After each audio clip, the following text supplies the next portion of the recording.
Welcome, my beautiful friends. This is a Time to Care Like Caregivers podcast, and I'm Isabel Melgarejo, your host.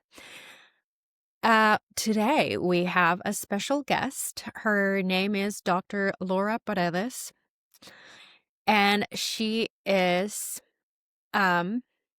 doctor for elder people, a geriatrician. Yes.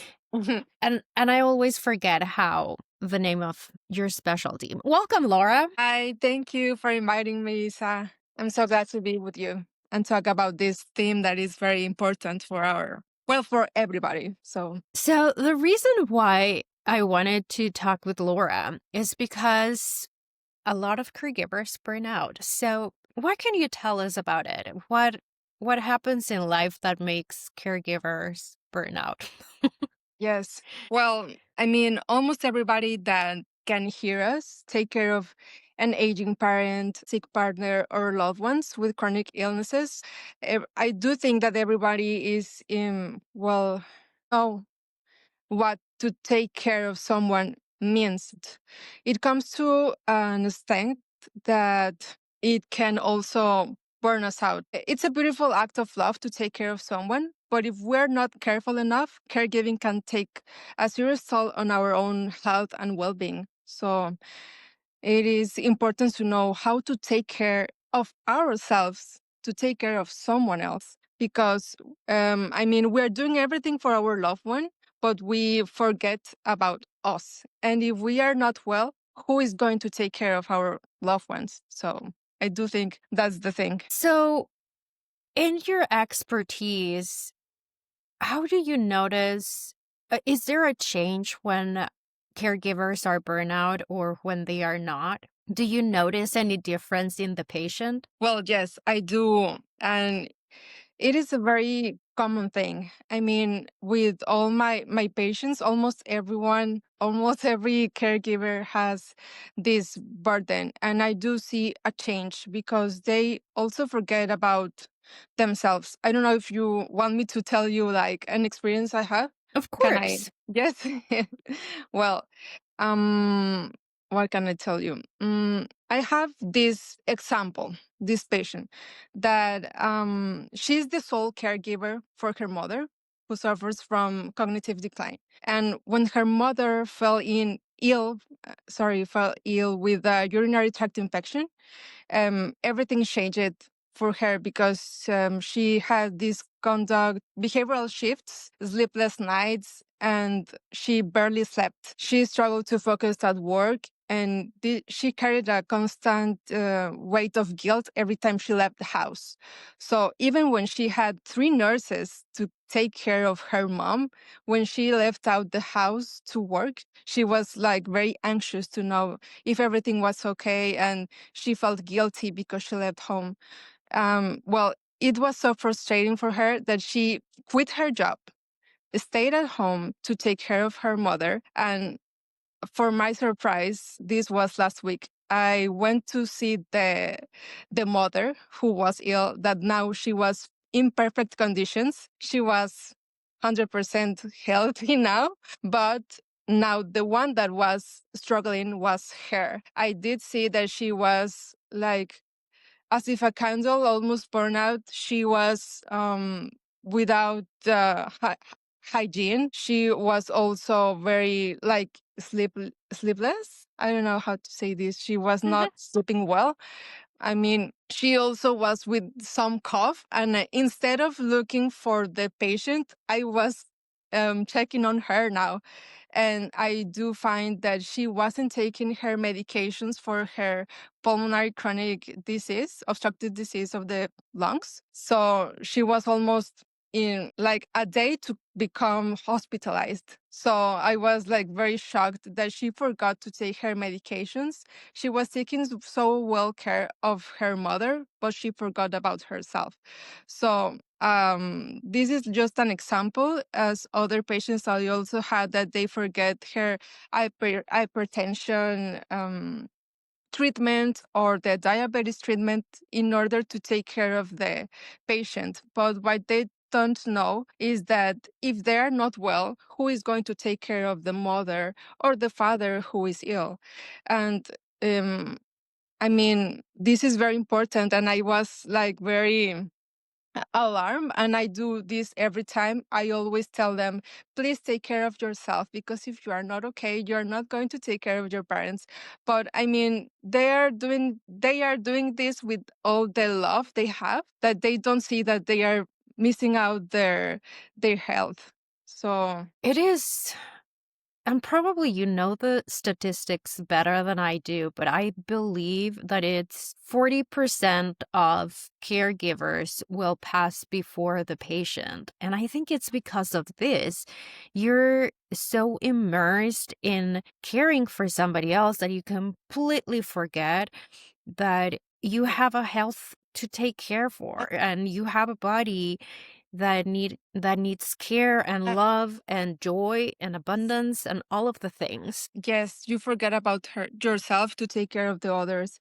So it's the percentage, like 40 to 70% of the caregivers experience this stress and mental health challenges. I mean, about the 60% of the caregivers have higher risk of dying before the non-caregivers. So it is very important to know this. I mean, maybe someone that is starting to do this care doesn't know it. So it is very important for us that we talk about it so we can prevent. Yeah, prevention is very important. So obviously you notice with your patients when the caregiver is not in perfect health.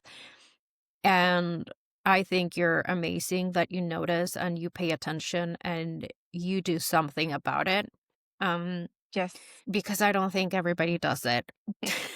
Well, in these evaluations I do with my patients, I also have to evaluate the caregiver. As I told you, if there's no one that I am 100% sure that is going to take care of my patient, then everything that I am going to prescribe is not going to be done. So I have to do in these consultations, I have to do the some tests to see if the caregiver has caregiver burden or not, and always talk about prevention. And I mean, I do give them like some things that we can do to prevent it, like to know it is okay to have limits.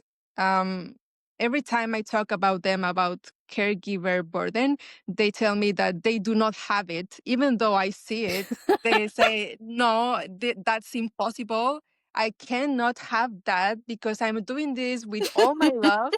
But I mean, you can see it. So it's important for us to know that it is okay to have limits. We are humans. So we can't do everything. It's perfectly normal. And it's okay to say no, to take breaks, and to prioritize our own health. So that's the first thing, like to recognize that there's limits and to ask for help. So, if someone wants to be very honest with themselves, what are some things that you can do to see if you're burnt out or not? Yes.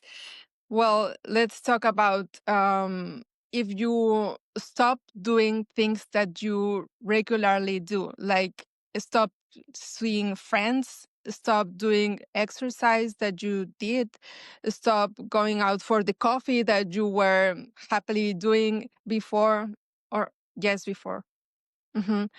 So the things that you were doing, if you stop them, then something's wrong. I mean, sometimes it is difficult because you have to take care of your loved one, but you have to take time, even though it's a 5 minute walk, or to go to a coffee, or to see a friend, just to talk. I mean, you have to do it. And maybe if you are stopping doing that, you are having this. Also, when you experience like stress when going out, that this happens a lot. If they go out and they feel stressed because you don't know how your patient, your loved one is at home, then something's wrong. How do you identify if it's guilt or burnout? Because Like you were mentioning with your patient, like the caregiver, she would go out to work, and then she would feel guilty about it. And I think this, in particular for women, we have set with such high standards of care Yes. that how do you know if it's burnout or you're just feeling guilty? Yeah.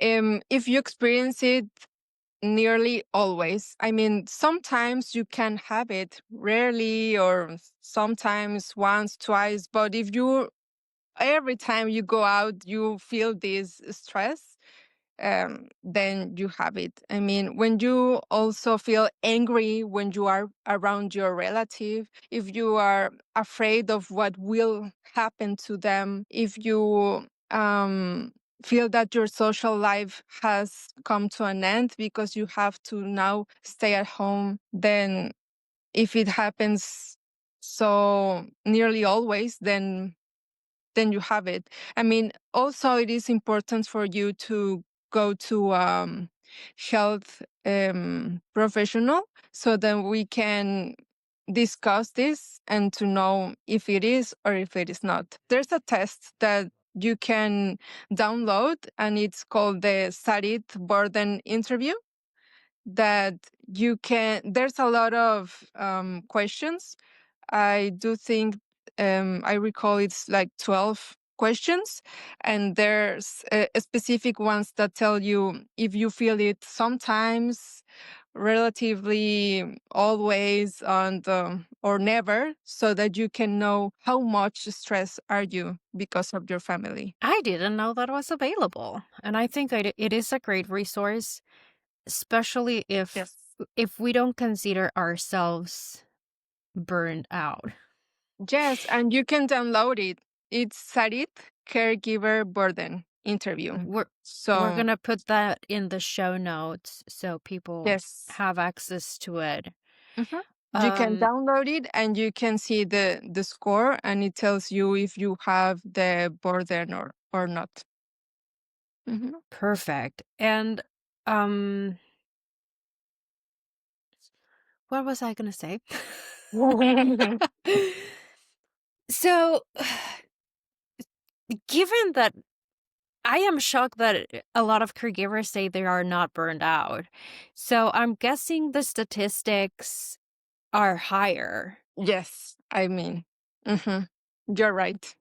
Do you feel every single caregiver experience some level of burnout? Yes, I do. Even if it's mildly, but yes, they do experience it. That's why it's important to know that there are like some like community programs and that do care for caregivers. They also give you like strategies to know, and also the time to talk about your experiences makes you feel less stressed, and to know that everyone is dealing with their own problems. It's not just you. I mean, everyone has their own problems, maybe physical, financial, emotional. So it is okay to know that it's perfectly normal to experience it. And not because you feel it, you are a bad person. It's just normal because we are humans. Yeah, it is. And I wouldn't,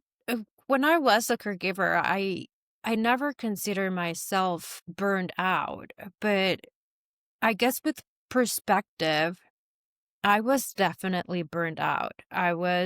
Yeah.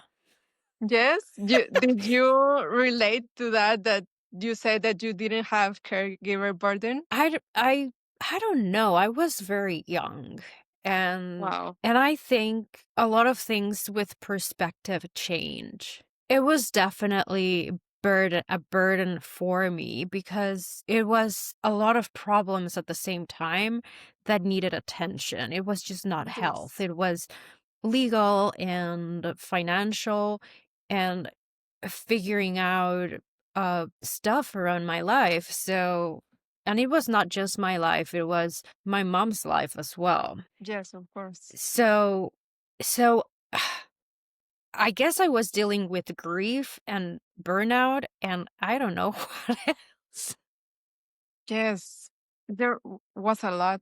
Uh, so once you o obviously, you need to go with a professional to to address this, but who do Yes. you recommend, it if before you burn out, if you're learning right now that you're a caregiver, before you reach that level of Uh, the point of no return, yes.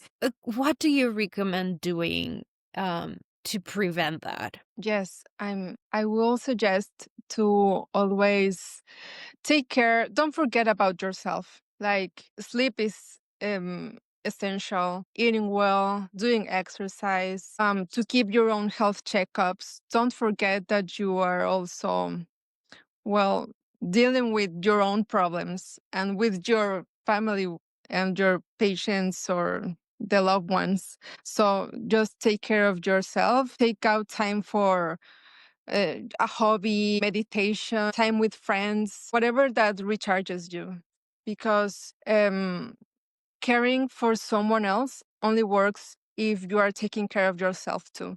So always reach out for professional help. Also, to have a therapy with a psychologist can also help if you are on their level of stress of burden. So if it is something that is mildly, you can start by doing things for yourself, as I told you, like the exercise, the eating well, sleeping well. But if you're now in almost on top, then please go to a psychologist to have your therapy also to talk. Also, there are communities for caregivers that can exchange the experiences they're having. And that also helps because they also give you more tips to know how to take care of your patient and to be less stressed about that. To know that you're not the only one that is going through that also makes you Mm, more like relieved. yeah, and I would add to that to pay attention to the kind of community that you belong to, because some of them tend to be more or to be very toxic. Um, in particular, Facebook groups. I've said this in this podcast Mhm. before, and I will keep saying it. Those podcasts are horrible, are super negative. People just go to rant. And I think that I'm pretty sure that adds into the burnout because you're consuming everybody else's problems. Okay. Apparently, you haven't seen them. No, I am. No, I failed you with that. No, I haven't seen them. They But are it is really sad what did they because say? people just go and rant. So they will go and complain about uh, abusive parents, or that they don't feel loved, or that they are abusing of their charity, um, money, like some. So it's just all over the place. All the problems that you can imagine, siblings not supporting, people losing their jobs because of caregiving. So, all of the things that can happen during the Yes. caregiving phase, they go and rant. Oh, And okay. because they're not a space designed or managed by someone who knows how to manage all the ranting, Yeah. you just put it there. And I think that creates just a problem on top of another, because you have your own problems, and then you go to a place and you read all of these other comments, and Just to then you stress put you your more. own. Hmm.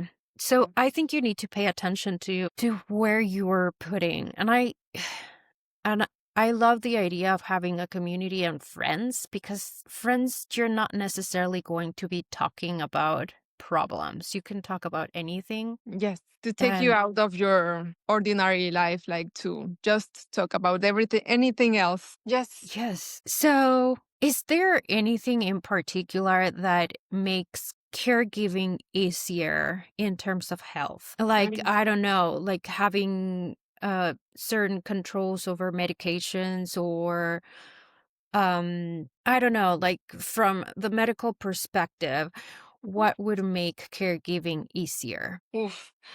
Um, I do think that you have to plan ahead because it's not just the physical thing, because you know the financial planning is also very important. The medical support that can it's very important also. So just to prevent the crisis before they happen, to prepare yourself for anything that can happen in the future. I mean, that's why you have these medical evaluations to know and to plan ahead to know what will happen and how the progression of disease can be, to be prepared for the future and not just to like it is a surprise. No, I mean, you have to plan ahead so you are not going to stress more and will have the burden. So plan ahead before So it work with me. happens.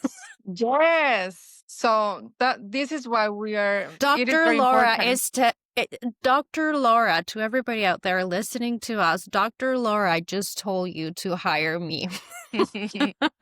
Yes, this is why it's very important to be with you. um, okay, so planning is piece number one. And what are some things that you should ask your doctor, no matter what the prognosis is, but what should you ask so you could advocate for yourself, or just keep in mind, like, even if you don't want to hear the news, but what are good questions to make to your GP or whomever, whatever doctor you're Yes. visiting? What will be the progression of the disease? I mean, if it is something that is progressive, going to change, or is it just going to be stationary? What can we do to have less changes, or if there will be a lot of changes, then to tell us, like to be honest with us, and tell us what will happen. So just ask, will this disease progress? How will it progress? And what that means for our family and for us? What can we expect of the disease? So, mhm. That is a really good like, yeah, I think that's a good way to go with. And um is there anything else you want to share with us that people should know? Yes. I mean, if you're a caregiver listening, it's so rewarding to take care for others, for our loved ones. But don't forget to take care of yourself too. And also to have the correct guidance to do it. So be with Isa, please. uh you see, you're getting all the right indications to hire me.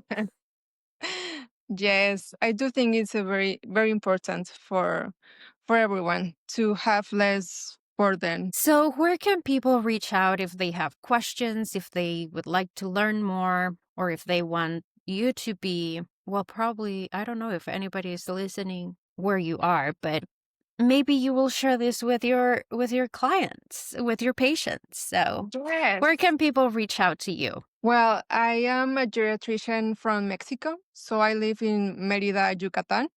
And well, you can look for me at my social media. That it's Doctora Laura Paredes punto geriatra. So you can look for me. Ask You me should. anything. Yeah, I think you're a great resource, and I really appreciate you coming and sharing all your knowledge with all of us. Yes, thank you. Thank you, Isa, for doing this. I mean, you are a very special person, and I really didn't know much about you, but I do think that you are doing a very good thing for everyone. So you are very important for all caregivers. Thank you so much, Laura. It was wonderful having you here, and And thank you so much for taking time off your busy schedule, because for all of you out there listening, this took several tries. Yes, a lot. Oh my God, I'm Doctors just are crazy. busy, so Oh, I'm so so sorry. no, you're perfect. That is the life of the doctor, right? So thank you everybody for joining, and hope to see you next week.